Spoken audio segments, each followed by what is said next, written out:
নমস্কার বন্ধুরা, সবাই কেমন আছেন? আশা করি খুব ভালো আছেন। আপনাদের আশীর্বাদে আমিও খুব ভালো আছি। কাকুলি ব্লগে আপনাদের স্বাগত জানিয়ে আমার সকালবেলার ব্লগটি শুরু করে দিলাম। আজকে ঘুম থেকে উঠেছি প্রায় 11টা। জানেন বন্ধুরা, আজকে রবিবার, কাজের অত চাপ নেই, তো শরীর তো খুব খারাপ। ঘুম থেকে উঠতে আজকে অনেক দেরি হয়ে গেছে। তাড়াতাড়ি করে উঠে ঘরের কাজ সেরে চা খেয়ে চলে এসেছি রান্নাঘরে। আজকে রান্না করব, বেশি কিচ্ছু করব না, শুধু একটু চিকেন করব আর ডাল। মেয়েকে ভাত দিয়ে দিয়েছি একটা ডিম সিদ্ধ দিয়ে, আমিও একটা ডিম সিদ্ধ একটা ব্রেড খেয়ে নিয়েছি। প্রচণ্ড ঠান্ডা লেগেছে, জ্বর সর্দি মানে মিলেমিশে মানে একাকার। তো তার জন্যই আজকে পেঁপে দিয়ে বন্ধুরা রান্না করব চিকেন। আমি তো আগেও দেখিয়েছি পেঁপে দিয়ে চিকেন রান্না করি কিভাবে। তো আজকেও কিন্তু একদম, যেহেতু আমার ভালো লাগছে না রান্নাঘরে বেশি থাকতে আর কষ্ট হচ্ছে, তার জন্য না একদম চট জলদি একটা মাংস রান্না করব। তো পেঁপে তো আমি কেটে নিলাম, পেঁয়াজটাও একদম সরু সরু করে কেটে নিলাম। কি করি বন্ধুরা, দেখতে থাকুন, হাসবেন না কিন্তু কেউ। এইভাবে আমার বাবা রান্না করতো খাসির মাংস, জানেন তো। আমি আজকে খাসির মাংস তো আমরা খাই না খুব একটা, তো চিকেন দিয়েই আমি রান্না করছি, আপনাদেরও দেখাচ্ছি। তো রান্নাটা কিন্তু খুবই ভালো, খুবই সুস্বাদু খেতে। তো আমি কিভাবে রান্না করি দেখুন পুরো ভিডিওটা। পেঁপে, চিকেন আর হচ্ছে পেঁয়াজ, এবার দিয়ে দিলাম আদা পরিমাণ মতো, যতটা আমার মাংস আছে ততটা পরিমাণ মতন মশলা আমি দিয়ে নেব এখানে। লঙ্কা পেস্ট, এবার দেব রসুন পেস্ট। প্রথম দেওয়া হয়ে গেল যেটা মাংসের মেন উপকরণ। এবার দেব একটু ধনিয়া জিরে গুঁড়ো, দিয়ে দিলাম একটা টমেটো, 2 ভাগ করে বা 4 ভাগ করে দিয়ে দিয়েছি। এবার স্বাদ অনুযায়ী নুন, যেটা না দিলে বেস্বাদ হয়ে যেত তরকারিটা। দিয়ে দিলাম হলুদ। এবার দেব সর্ষের তেল দিয়ে এবার ভালোবাসার হাত দিয়ে ভালো করে এটাকে মাখবো।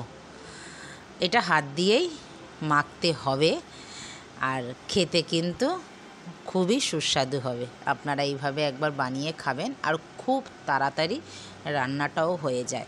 আর মুখের স্বাদ বদল করতে কিন্তু এই রকম রান্না খেতে পারেন আপনারা। এখন তো ঘরে ঘরে সর্দি জ্বর কাশি হচ্ছে সবারই, সিজনটাই এই রকম। তো আমিও তার জন্য কিন্তু রবিবারে আজকে রান্না করে ফেললাম এইরকমভাবে চিকেন।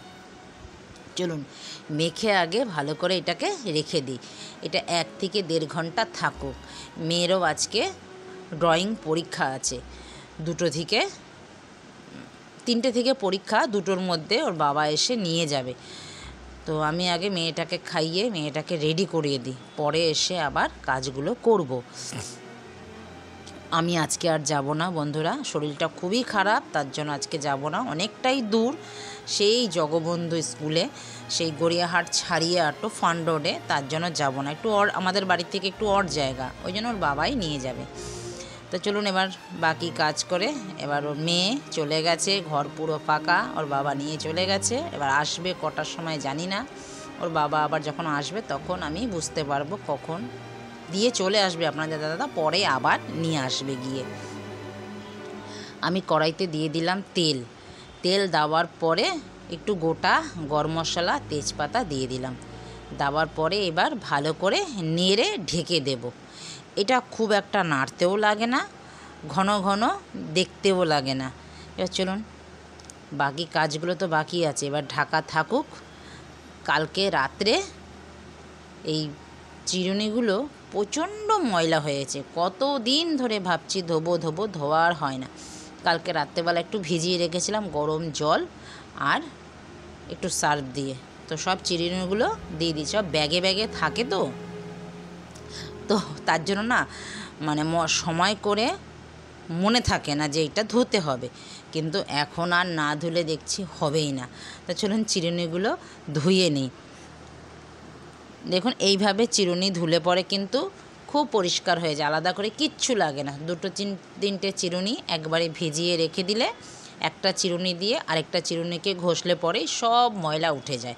আমি তো এইভাবেই করি।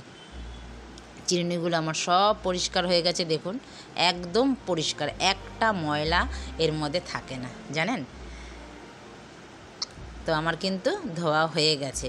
একটা মেয়ের কাছে থাকে, একটা আমার কাছে থাকে ব্যাগে, একটা ঘরে থাকে।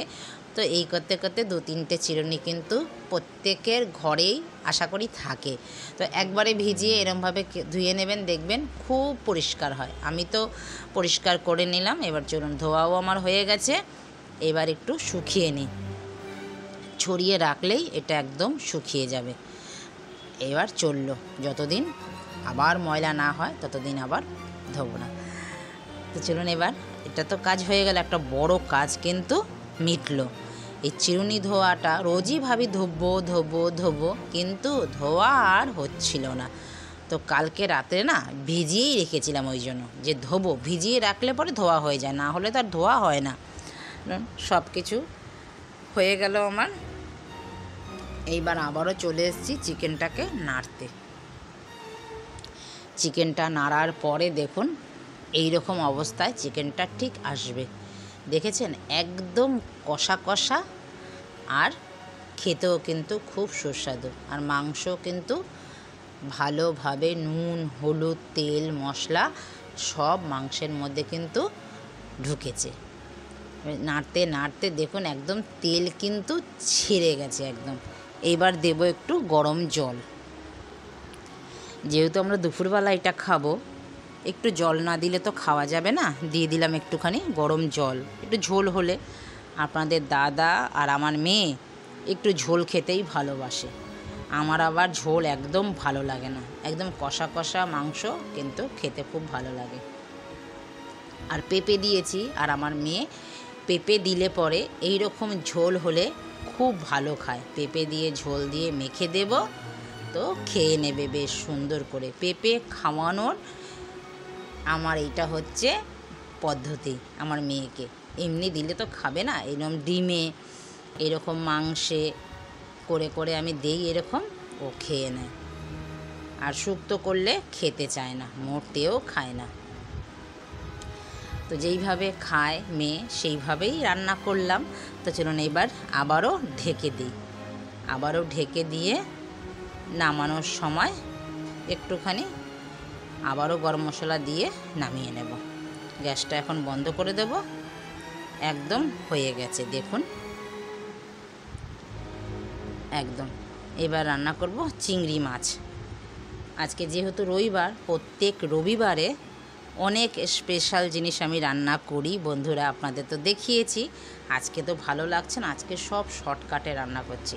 ভাত ডাল হয়ে গেছে, আর এখানে চিংড়ি মাছ আমি নিয়ে নিয়েছি। চিংড়ি মাছের মধ্যে দিয়েছি সর্ষে বাটা, সর্ষের তেল, আর একটু কাঁচা লঙ্কা বাটা, একটু আদা বাটা দিয়ে একবারে মেখে নিয়েছি। মেখে নেওয়ার পরে নুন হলুদ তো দিয়েছি।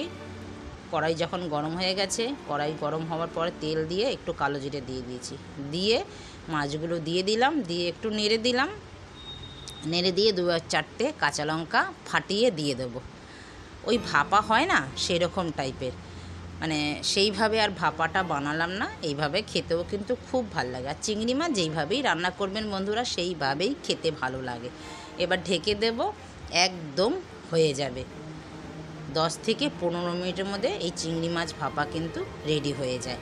দেখুন একদম কিন্তু হয়ে গেছে না, একটু নেড়ে দিলাম, দেখুন তেলও কিন্তু ছেড়ে এসছে। এরকম খেতেও কিন্তু বেশ ভালো লাগে।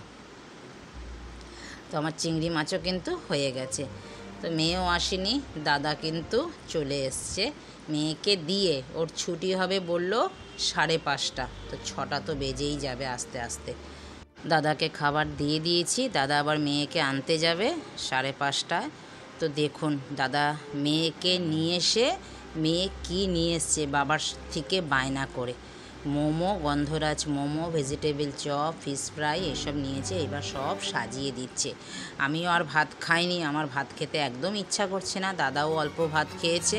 মেয়ে তো এসে আর ভাত খেলোই না, বলল না আমি খাবার নিয়ে এসেছি, এই যে দেখুন খাবার নিয়ে এসছে। কত রকমের কত কিছু খাবার নিয়ে এসছে, এখন সাজাচ্ছে, মেয়ে খাবে। ও এসেই আগে জিজ্ঞেস করেছে আমাকে, মা তুমি রান্না করেছো? আমি বলছি হ্যাঁ করেছি। বলে কেন করলে? যেহেতু আমার শরীরটা খারাপ, তো মেয়ে খুব চিন্তা করে আমার শরীর খারাপ বলে, জানেন বন্ধুরা। আমাকে বুঝি ভগবান এর জন্যই মেয়ে দিয়েছে।